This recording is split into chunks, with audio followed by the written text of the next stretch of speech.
Katie Brooks wiped the sweat from her face as she climbed down from the broken water pump. The metal was hot under the alien sun, and her tools felt heavy in her tired hands. She had been working since dawn, but the pump still would not start.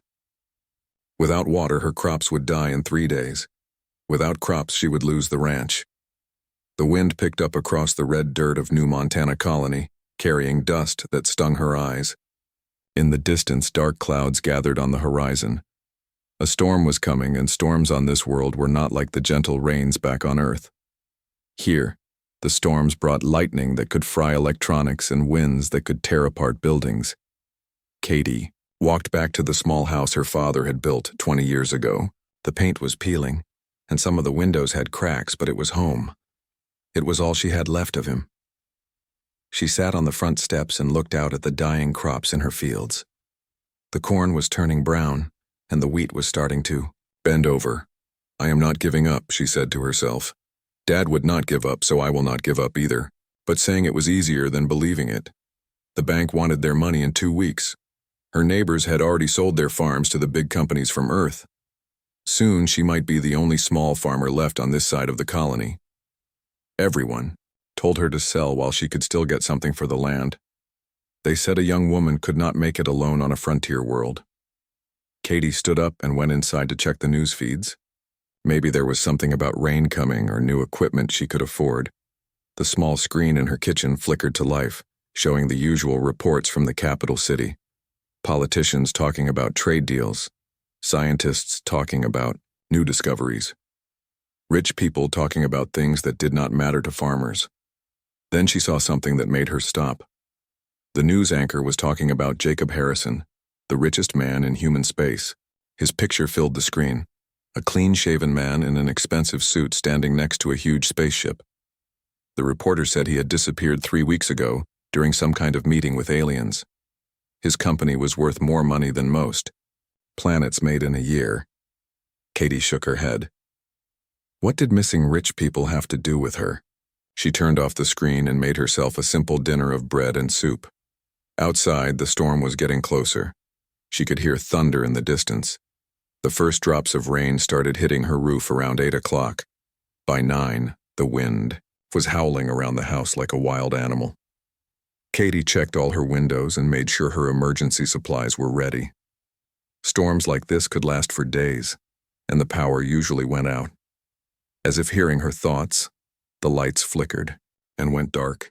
Katie lit a candle and sat at her kitchen table, listening to the storm rage outside. Lightning flashed through the windows, lighting up her small house for brief moments. The thunder was so loud it shook the walls. Then she heard something else, a sound that was not thunder or wind. Someone was knocking on her front door. Katie grabbed the rifle her father had taught her to use. Nobody traveled during storms like this. The only people who might be out in this weather were the kind she did not want to meet. She walked slowly to the door, keeping the rifle ready. "Who is there?" she called out over the noise of the storm. "Please," a man's voice answered. "I need help. My vehicle broke down." Katie looked through the small window next to the door. Lightning flashed and she saw a man standing on her porch. He was soaked through, his clothes torn and dirty. He looked like he had been walking for a long time, but something about his voice did not match the way he looked. He spoke like someone who had gone to good schools, not like a drifter or a criminal. "I do not know you," Katie said through the door. "My name is Jake," the man said. "I was traveling to Copper Creek when the storm hit. My truck got stuck in a wash about 5 miles from here. I have been walking for hours." Katie thought about it. Copper Creek was the nearest town, about 20 miles away. If his truck really was stuck, he would have to walk all night in this storm to get there. People died in weather like this. "Are you armed?" she asked. "No, ma'am. I lost everything but the clothes on my back when I had to leave the truck." Katie made her decision. She was not the kind of person who could let someone die in a storm, even if it might be dangerous. She unlocked the door and opened it, keeping her rifle where he could see it. The man called Jake stepped into her house, water dripping from his clothes onto her floor. He was tall and looked strong, but he moved like someone who was very tired. His dark hair was plastered to his head, and he had several days of beard growth. His clothes had once been nice, but now they were torn and stained with mud. "Thank you," he said, and she heard that educated way of talking again. "I was not sure I would make it much farther." "You can stay until the storm passes," Katie said, not lowering her rifle. "But any trouble and you leave, storm or no storm." Jake nodded. "I understand. I am grateful for your kindness." Katie pointed to a chair by her small fireplace. "Sit there. I will get you a towel and some dry clothes. They belong to my father, so they should fit." As Jake sat down, Katie noticed something odd. Even though he looked like he had been through hell, he had good teeth and soft hands. His fingernails were clean. These were not the hands of someone who worked outside for a living, but his story about being stuck in the storm made sense, and she had already decided to help him. She brought him towels and old clothes, then turned away while he changed. When she looked back, he was sitting by the fire, looking more human but still tired. "When did you last eat?" Katie asked. "Yesterday morning, I think. Maybe the day before. The last few days have been confusing." Katie went to her kitchen and heated up more soup. She cut thick slices of bread and put everything on a tray. Jake ate like a man who had not seen food in days, but he remembered to say please and thank you. Everything about him was strange. He looked rough but acted polite, spoke like he had money but wore torn clothes. "What kind of work do you do?" Katie asked as he finished eating. Jake was quiet for a moment. "Different things. I travel around, help people fix equipment, solve problems. I am good with machines." "Well, I have plenty of broken machines if you want to work for your food while you are here." Jake smiled for the first time since arriving. "I would like that very much." Outside, the storm continued to rage. Katie showed Jake to her father's old room, which he had kept exactly as it was when he died 2 years ago. As she watched the stranger settle in for the night, she wondered what she had gotten herself into. Something about Jake did not add up, but she was too tired to figure it out tonight. Tomorrow she would learn more about her mysterious guest. Tonight, she was just glad she had not let another human being die in the storm. Katie woke up to the smell of coffee brewing. For a moment, she forgot about the stranger in her house. Then she remembered Jake and grabbed her rifle from beside her bed. She walked quietly to the kitchen and found him standing by the stove, fully dressed in her father's old work clothes. "Good morning," Jake said, turning to face her. "I hope you do not mind. I found the coffee and thought you might want some when you woke up." Katie lowered her rifle but did not put it away. "The storm stopped? About an hour ago. I have been looking at your broken equipment.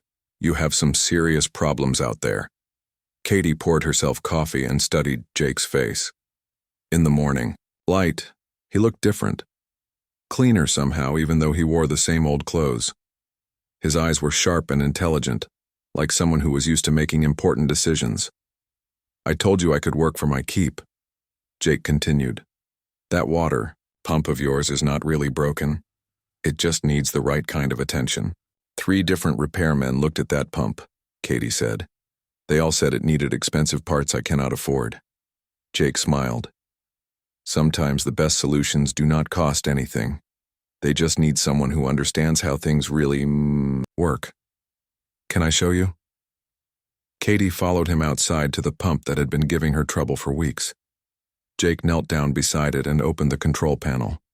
He studied the wires and circuits for a few minutes, then started moving things around. "See this connection here?" he said, pointing to a wire. "It is getting power, but not enough. The problem is not the pump itself, it is how the power flows through the system." Jake pulled out a small piece of metal from his pocket and used it to bridge 2 connections. Then he pressed the start button. The pump hummed to life and began pushing water through the pipes. Katie stared at the pump, then at Jake. "How did you know how to do that?" "I have worked with a lot of different machines," Jake said. "Most problems are simpler than they look. People just make them complicated because they want to sell you new parts." Over the next few days, Jake fixed things around Katie's ranch that had been broken for months. He made her atmospheric processor work twice as well by rearranging some internal parts. He got her communication system working better than it ever had. Every time he fixed something, he did it in a way that was clever, but simple. Katie started to trust him more, but she also became more curious. Jake knew too much about too many things. When he worked on her equipment, he moved like someone who had seen these machines before. But the models on her ranch were new, expensive types that only big companies used. "Where did you learn about atmospheric processors?" Katie asked one afternoon as they worked together in the equipment shed. Jake was quiet for a moment. "I have traveled to a lot of different worlds. You see the same basic technology everywhere, just put together in different ways. But you knew exactly which circuits to modify. That is not something you learn just by traveling around." Jake looked uncomfortable. "I am good at figuring things out." That evening, Katie walked into Copper Creek to get supplies and news. The Mulmar town was small, just a few streets with basic shops and services. Most of the people who lived there worked for the big farming companies or the mining operations in the hills. At Murphy's General Store, she found her neighbor Pete Miller buying supplies for his own ranch. Pete was 70 years old and had been on New Montana since the early days of the colony. He knew everyone and everything that happened in their part of the world. "How are things, Katie?" Pete asked as she picked up groceries. "Better, actually. I have someone helping me fix things around the ranch." Pete raised his eyebrows. "Someone helping? Who?" "A man named Jake. His truck broke down in the storm a few days ago." "Jake what? What is his last name?" Katie realized she had never asked. "I do not know, he just said Jake." Pete looked worried. "Katie, you should be careful about strangers, especially now with all the trouble happening." "What trouble?" Pete nodded toward the news screen in the corner of the store. It was showing the same reports Katie had seen for weeks. The missing rich man, Jacob Harrison. Problems with alien governments. Rumors of war. "Things are getting bad out there," Pete said. "That Harrison fellow was supposed to be making peace with the aliens, but now he is gone. Some people think he was killed. Others think he ran away. Either way, it means trouble for all of us. Etio." Watch the screen. It showed Jacob Harrison's picture again, the same clean-shaven man in the expensive suit. Something about his face looked familiar, but she could not place it. "Why should that matter to us?" Katie asked. "Because if there is a war, the frontier colonies will be the first places to get hit. And without Harrison's company making defense equipment, we might not be able to protect ourselves." Katie bought her supplies and walked home, thinking about what Pete had said. When she got back to the ranch, she found Jake working on her vehicle maintenance system. He had the whole thing taken apart and was rebuilding it with parts from other machines. "This will triple your efficiency," Jake said, without looking up. "Your vehicles will run twice as long between services." Katie watched him work. His hands moved quickly and surely, like someone who had done this kind of work many times before. But these were not the hands of a drifter or a repairman. They were too clean, too soft. Even after several days of hard work, they did not look like working hands. "Jake," she said carefully, "what did you do before you started traveling around?" Jake stopped working and looked at her. For a moment she saw something in his eyes that might have been fear. "Different things," he said. "I had a job with a big company for a while, but it did not work out." "What kind of company?" "Manufacturing. Equipment design. Nothing very interesting." Katie knew he was not telling her the whole truth, but she did not know why he would lie. That night she lay in bed thinking about all the strange things she had noticed. Jake's educated way of speaking, his knowledge of advanced equipment, his clean hands and good teeth, the way he seemed to know exactly how to fix things he claimed to have never seen before. The next morning, Katie found Jake in the kitchen again, making breakfast. He had found eggs from her chickens and was cooking them perfectly, like someone who was used to good food. "Jake," she said, "I need to ask you something, and I want you to tell me the truth." Jake looked up from the cooking. "What do you want to know? Who are you really? And do not tell me you are just a traveling repairman. I am not stupid." Jake was quiet for a long time. Then he smiled, but it was a sad smile. "You are right. I am not just a repairman, but I cannot tell you more than that right now. All I can say is that I am not dangerous to you and I am grateful for your help. Are you running from the law? No, I am running from something else. Something more complicated. Katie studied his face. She believed that he was not a criminal, but she also knew he was hiding something big. Part of her wanted to push for more answers, but another part of her was starting to care about Jake, whoever he really was. He had helped her more in a few days than anyone had helped her in months. All right, she said finally. I will not ask any more questions right now. But if you are in some kind of trouble that might bring danger to my ranch, I need to know. I understand, Jake said, and I promise if there is any danger to you because of me, I will leave immediately. Katie nodded and sat down to eat the breakfast Jake had made. Outside, she could see her crops looking healthier than they had in weeks, thanks to the equipment Jake had fixed. For the first time in months, she felt like she might actually be able to save her ranch, but she also felt like she was living with a mystery that might change everything. Katie was fixing fence posts when she heard the sound. It was a low humming that seemed to come from everywhere at once.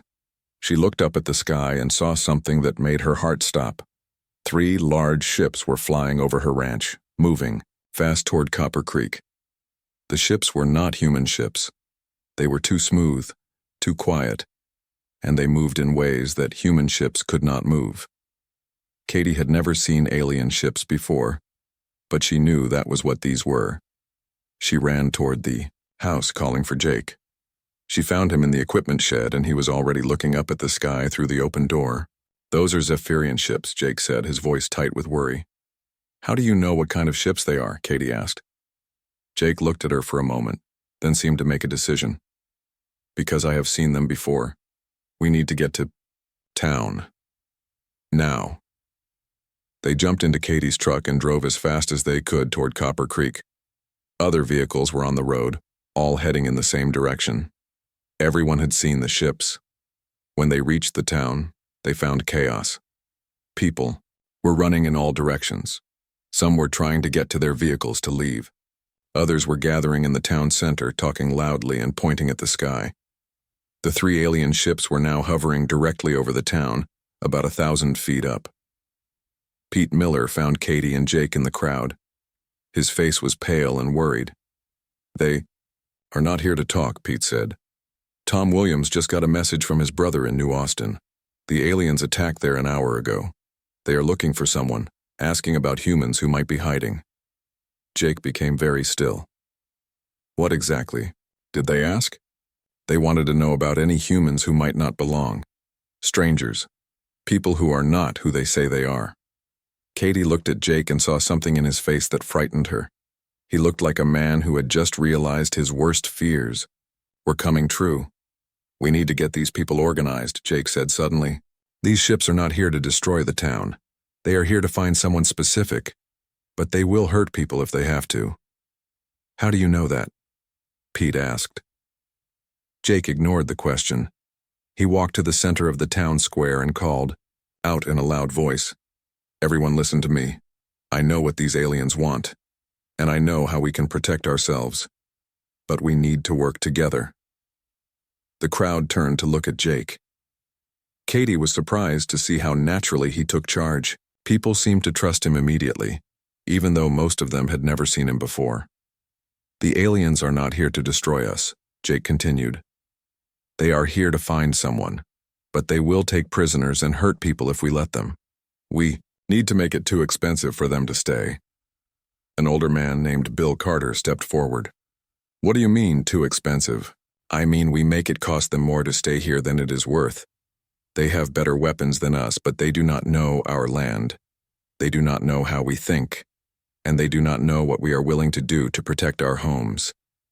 Jake started giving orders like someone who had done this before. He sent groups of people to gather supplies from the hardware store and the farm equipment dealer. He told others to move all the vehicles to positions around the town. Within an hour, he had turned the confused crowd into an organized defense force. Katie watched Jake work and realized something that made her stomach feel cold. He was not just good at organizing people, he was good at organizing people for war. This was not something a traveling repairman would know how to do. The first alien ship landed in the field outside town, just as the sun was setting. It was beautiful in a frightening way, all smooth curves and shining metal. A door opened in the side and 6 aliens walked out. The Zephyrians were tall and thin, with pale blue skin and large dark eyes. They wore armor that seemed to be made of the same material as their ship. Each one carried a weapon that looked like it could destroy a building. One of the aliens spoke, and somehow the words came out in English. "We are looking for a human criminal. We know he is in this area. Give him to us, and no one will be hurt." Jake stepped forward. Katie tried to grab his arm, but he gently pulled away from her. "What human are you looking for?" Jake called out. "The one called Jacob Harrison. He is a war criminal who killed our peace negotiator. We will search every building until we find him." Katie felt the world spin around her. She looked at Jake, and suddenly everything made sense. The clean hands, the knowledge of advanced equipment, the way he could organize people for battle, the educated way he spoke. Jake was Jacob Harrison, the missing millionaire, the man the aliens were hunting. "I am Jacob Harrison," Jake said in a clear voice that carried across the field. The aliens moved forward, but Jake held up his hand. "But I am not a criminal, and I did not kill your negotiator. I was trying to save him when your own people attacked the peace meeting." "You will come with us," the alien leader said. "You will be judged by our laws." "No," Jake said simply. "I will not." The alien raised his weapon, but Jake was ready. He dove to the side just as a beam of energy hit the ground where he had been standing. The dirt turned to glass from the heat. "Now!" Jake shouted. The people of Copper Creek attacked from all sides.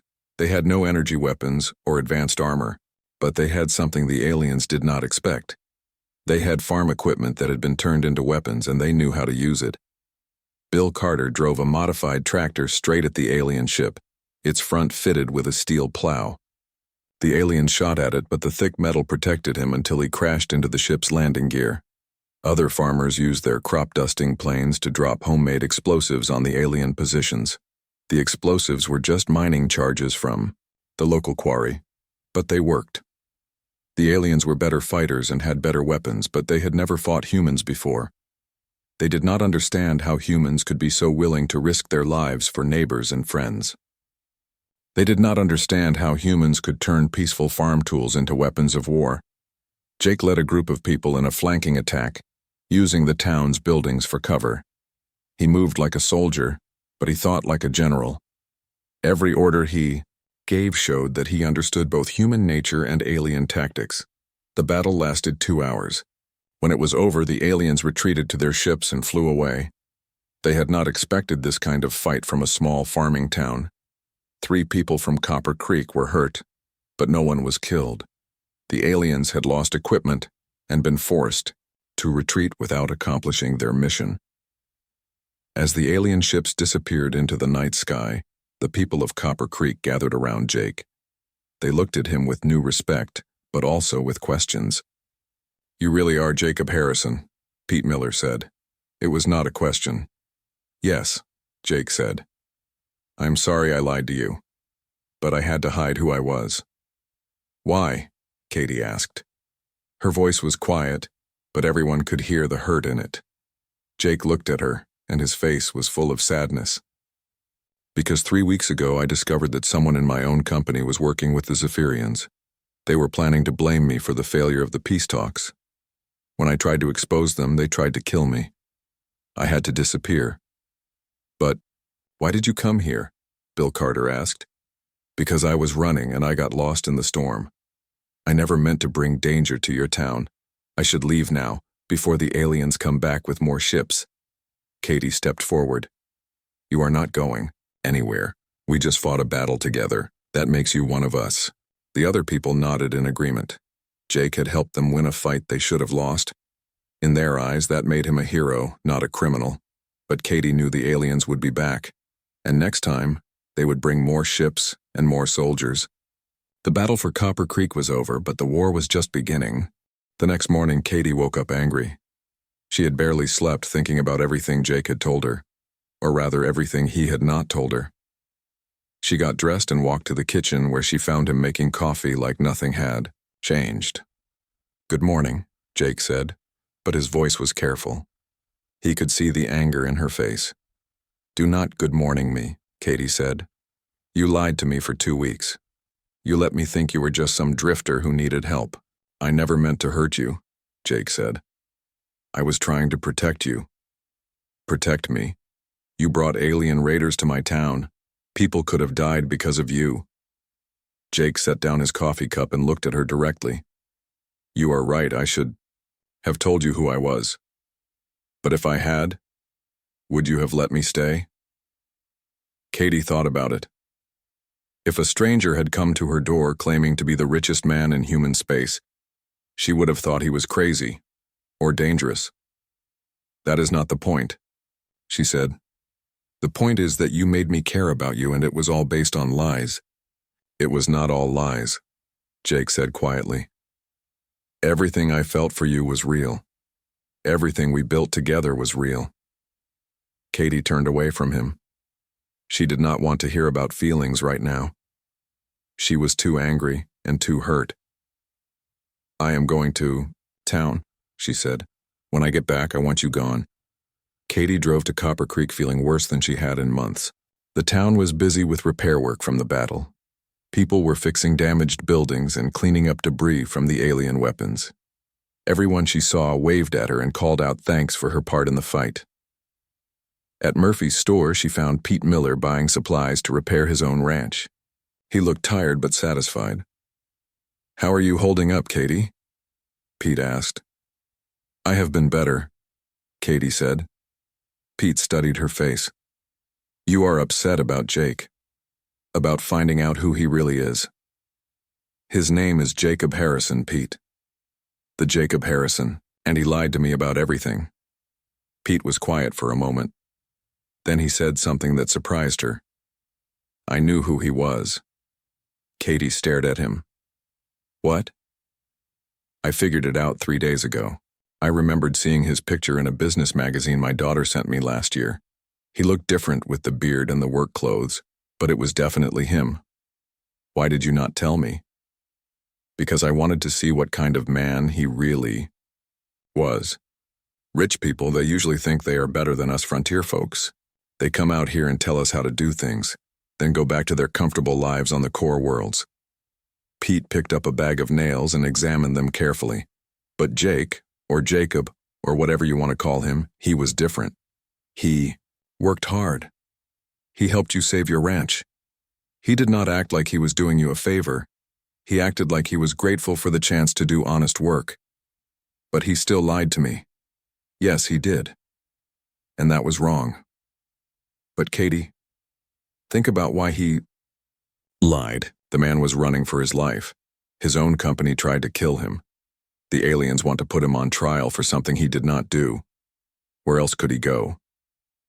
Katie bought her supplies and drove home, thinking about what Pete had said. When she got back to the ranch, she expected to find Jake gone. Instead, she found him in the equipment shed working on her atmospheric processor again. "I thought I told you to leave," Katie said. Jake looked up from his work. "You did, but I got a message this morning that changes everything. The aliens are not just looking for me anymore. They are planning a full attack on the human colonies." Katie felt cold fear in her stomach. "What do you mean?" Jake showed her a small communication device. "This is connected to the defense network. The Zephyrians are gathering a huge fleet. They plan to attack all the frontier worlds in 3 days. Why? Because they think humans are too dangerous. Yesterday's battle proved to them that even small human settlements can fight back. They have decided that the only way to be safe is to destroy our colonies before we get stronger." Katie sat down on a workbench. "How many ships?" "More than 1,000. Enough to destroy every human settlement outside the core worlds." Katie thought about all the families on New Montana, all the children in Copper Creek, all the small ranches and farms scattered across the frontier. "What can we do?" she asked. "I have been thinking about that," Jake said. "The Colonial Defense Fleet is not strong enough to stop an attack that big. But there might be another way. Jake pulled out a tablet and showed Katie a map of human space. It showed all the colonies, all the trade routes, and all the defense positions. The Zephyrians are good at space battles, but they do not understand human logistics. They think our strength comes from our military ships. But it does not. It comes from our ability to work together, to share resources, to turn everything into a weapon when we need to. I do not understand. Look at what happened yesterday. A small farming town defeated alien raiders using tractors and mining explosives. Now imagine if every human settlement did the same thing, but all coordinated, together. Jake started drawing lines on the map connecting different colonies. Every farm has equipment that can be weaponized. Every mining operation has explosives. Every factory can make parts for weapons. If we connect them all together, coordinate their efforts, we can create a defense network that the aliens cannot break. Katie looked at the map. But how do you coordinate thousands of different settlements? The communication networks are not built for that kind of traffic. Jake smiled for the first time since the battle. That is where you come in. Me? You know the frontier communities. You know how they think, how they work. The colonial government could never organize something like this, but someone who understands frontier life could. Katie stared at the map. She could see what Jake was thinking. Instead of trying to fight the aliens with traditional military tactics, they would turn the entire frontier into one big defensive network. Every settlement would be both a fort and a supply base. It is crazy, Katie said. Yes, it is, but it might work, and it is the only chance we have. Katie was quiet for a long time. Then she looked at Jake, really looked at him. She saw the same man who had fixed her water pump and made her coffee every morning. But she also saw something else now. She saw someone who cared about people, who was willing to risk everything to protect strangers. I am still angry at you for lying, she said. I know, but I understand why you did it. Jake nodded. I was scared. Not of the aliens or the people hunting me. I was scared that if you knew who I really was, you would not see me as just Jake anymore. You would see Jacob Harrison, the rich man, the CEO, and I liked being just Jake. Katie felt some of her anger melting away. You were never just Jake to me. You were the man who saved my ranch.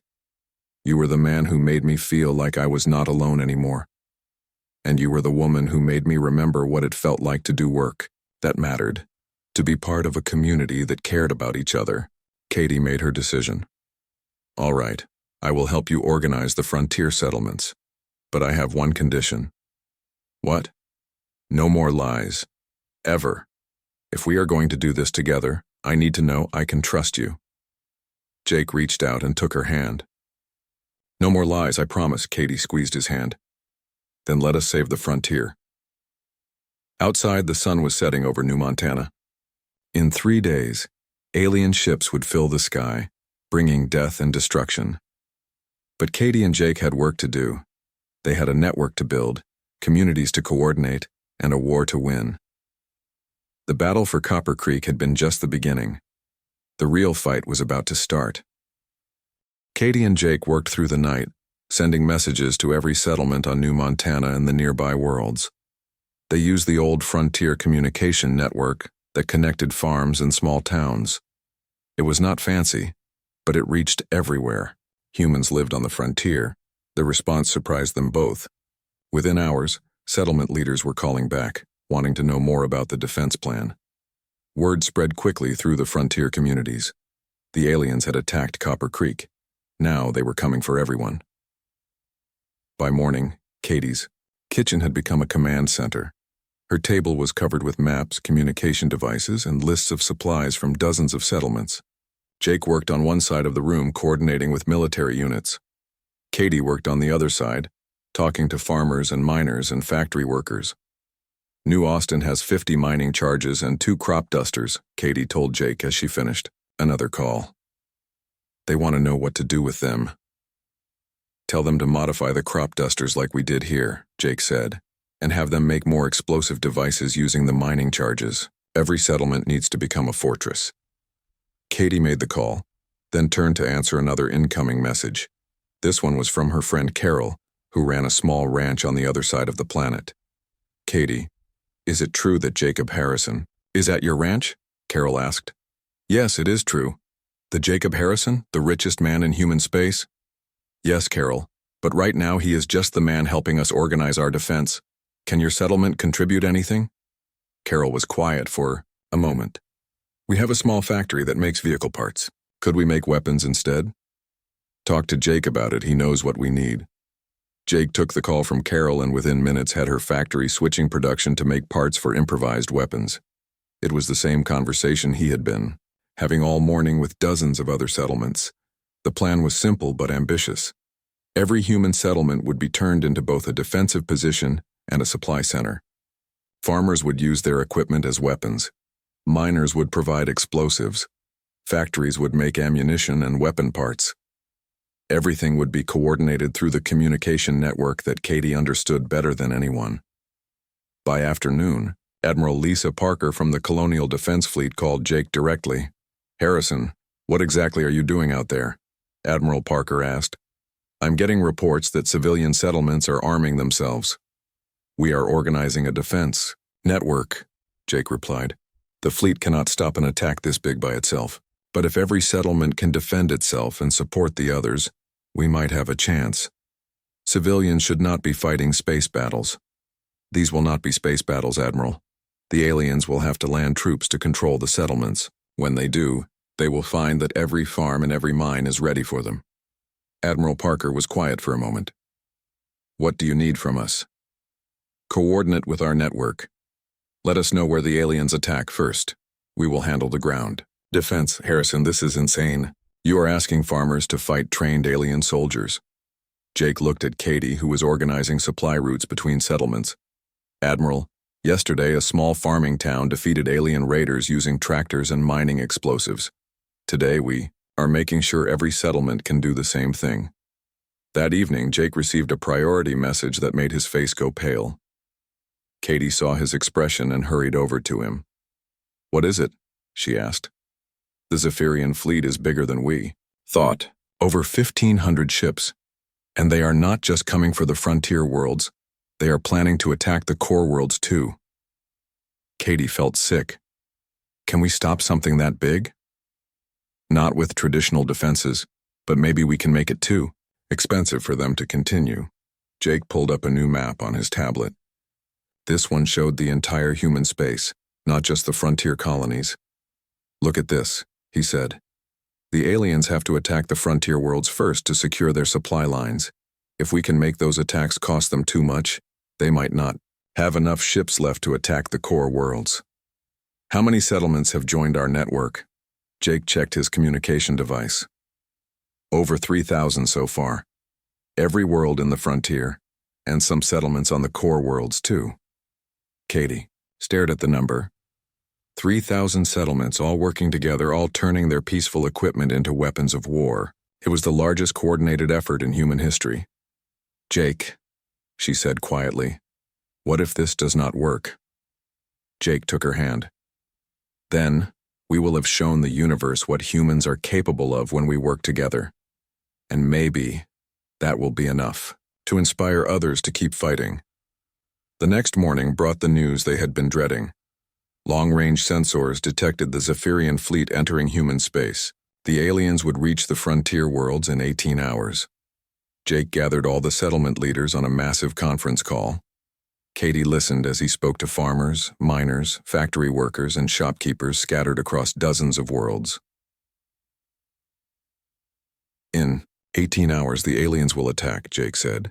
They think they are attacking scattered settlements that cannot fight back. They are wrong. They are attacking the human frontier, and the frontier has never been conquered. The response was immediate. Settlement after settlement reported ready. Weapons prepared. Supplies distributed. People trained and ready to fight. Pete Miller's voice came through from Copper Creek. We are ready, Jake, just like yesterday, but bigger. Carol's voice came from her ranch. Our factory has been running all night. We have enough weapon parts for 6 settlements. Other voices joined in. Mining operations ready with explosives. Farms ready with modified equipment. Small factories ready with ammunition. Katie realized she was listening to something that had never happened before. The entire human frontier was speaking with one voice, preparing for war together. "Remember," Jake continued, "the aliens are better fighters than us individually. But they have never fought humans who work together like this. They do not understand what we are willing to do for our neighbors and our families." When the call ended, Katie and Jake sat in her kitchen, exhausted but ready. Around them, the communication devices buzzed with constant traffic as settlements coordinated their final preparations. "Do you think we can really do this?" Katie asked. Jake looked at her, and she saw something in his eyes that had not been there before. It was not the fear or uncertainty she had seen over the past few days. It was hope. "A week ago, I was the richest man in human space. But I felt powerless," Jake said. "I had money and factories and ships, but I could not solve the real problems. Then I came here and learned what real power looks like." "What do you mean?" "Real power is not about having the biggest weapons or the most money.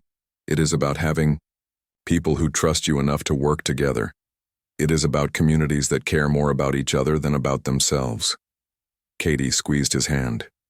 "The aliens picked the wrong species to fight." "Yes, they did.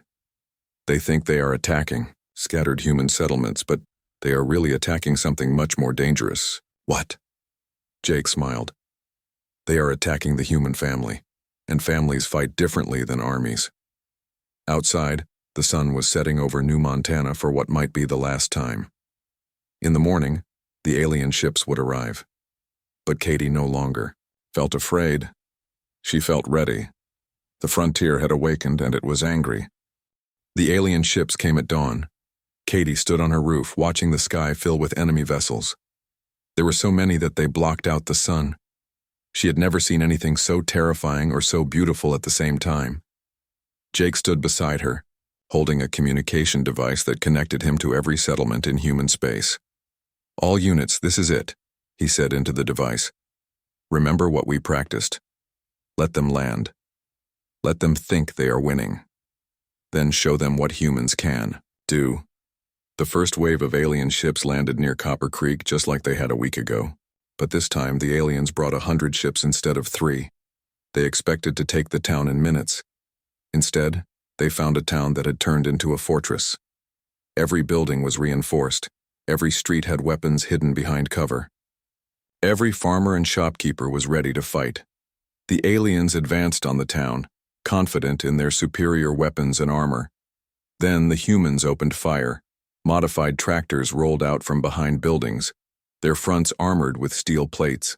Crop dusters swooped down from the sky, dropping mining explosives with deadly accuracy. Even the children helped, using slingshots to launch small explosive devices at alien equipment. The battle for Copper Creek lasted 6 hours. When it was over, the alien force had been destroyed. Not one human had died, though many were wounded. Pete Miller had personally destroyed 3 alien vehicles using a modified combine harvester. But Copper Creek was just one battle among hundreds. All across the frontier, the same scene played out. Aliens landed expecting easy victories and found communities ready for war. On New Austin, miners used their tunneling equipment to create underground passages. They attacked alien forces from below, disappearing back into the tunnels before the aliens could respond. A force of 500 alien soldiers was defeated by 50 miners who knew their own ground.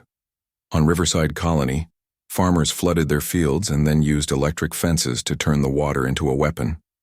Alien forces in metal armor found themselves trapped in an electrical trap that human farmers controlled from hidden positions. Every settlement fought differently, but they all fought smart.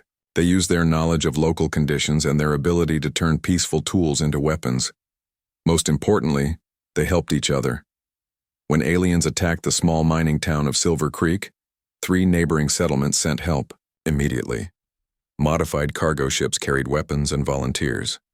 By the time the alien force realized what was happening, they were surrounded by angry humans from 4 different communities. Jake coordinated the defense from Katie's ranch, which had become the central command point for the entire network. Information flowed in from every battle, and Jake sent help where it was needed most. The aliens are learning, Jake told Katie as reports came in from the morning battles. They are starting to bring bigger forces to each attack. Are we losing?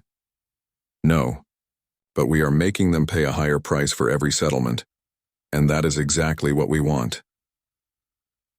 By afternoon, something unexpected happened. Admiral Parker called with news that changed everything. Harrison, the aliens are retreating from the core worlds, Admiral Parker said. They never even attacked. They are pulling back all their forces to deal with the frontier resistance. Jake smiled. How many ships have they lost? Over 400, destroyed, and twice that many damaged. They started this attack with 1,500 ships. Now they have less than 800 that are still fighting. Katie felt hope growing in her chest. The plan was working. The aliens had expected to defeat the frontier quickly and then attack the core worlds with their full strength. Instead, they were using all their ships just to fight farmers and miners. T. Battle continued for 3 more days. Each day, the alien attacks became smaller and less coordinated. Each day, the human settlements became better at working together. On the 4th day, something wonderful happened.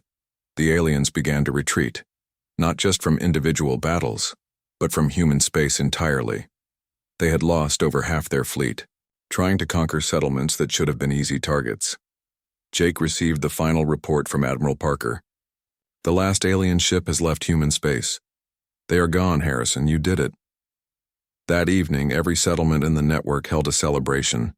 In Copper Creek, Pete Miller organized a dance in the town square. The same square where aliens had landed a week earlier was now filled with music and laughter. Katie and Jake drove into town for the celebration. When they arrived, the entire town cheered. These people had become famous across human space as the first settlement to defeat alien raiders. But they still treated Katie and Jake like neighbors, not heroes. Speech, someone called out. Jake should give a speech. Jake looked nervous, but Katie pushed him forward. He climbed onto a platform that had been set up in the center of the square.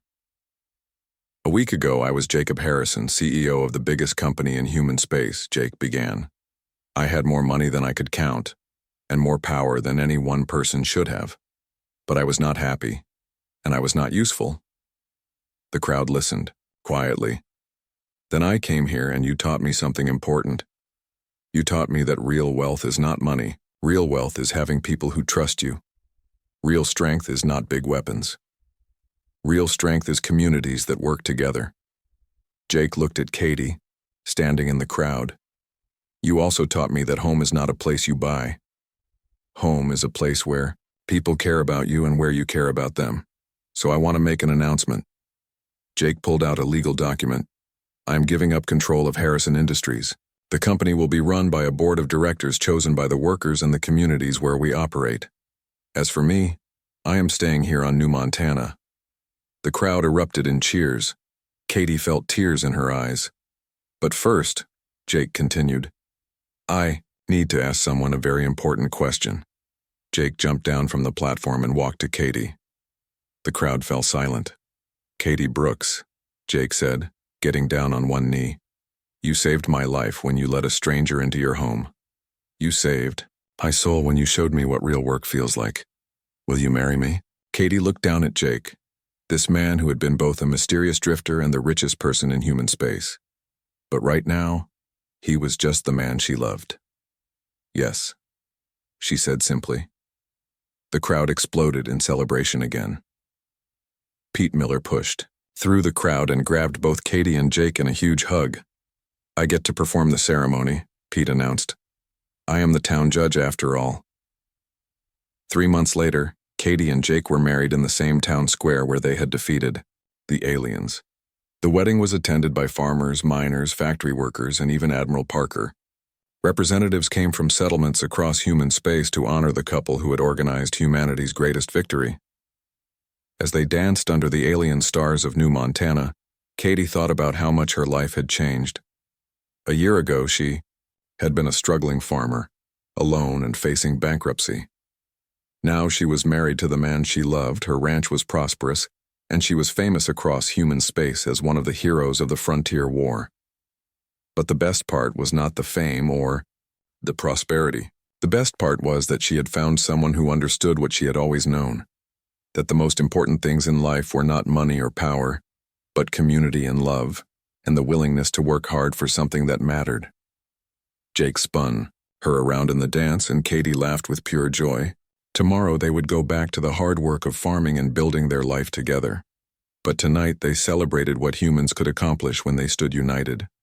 The frontier had been tested, and it had not just survived. It had shown the entire galaxy what humanity was capable of when families, communities, and worlds worked together as one.